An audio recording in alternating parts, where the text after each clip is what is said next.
হাসিনাকে নিয়ে কি বললেন মোদি, জানালেন প্রধান উপদেষ্টা।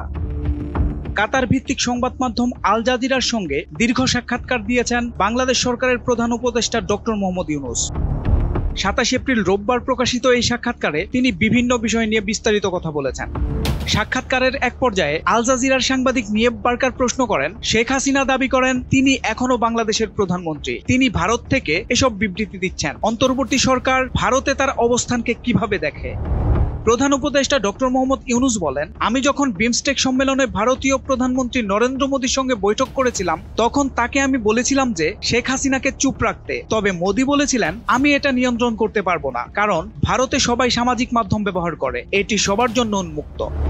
ডক্টর ইউনূস আরো বলেন, আমি মোদীকে স্পষ্টভাবে বলেছিলাম যদি তিনি শেখ হাসিনাকে সেখানে রাখতে চান তবে আমি কিছু করতে পারবো না। তবে তার বক্তব্য বাংলাদেশের জন্য সমস্যা সৃষ্টি করে এবং জনগণকে উত্তেজিত করতে পারে, যা আমাদের ভোগান্তিতে ফেলতে পারে।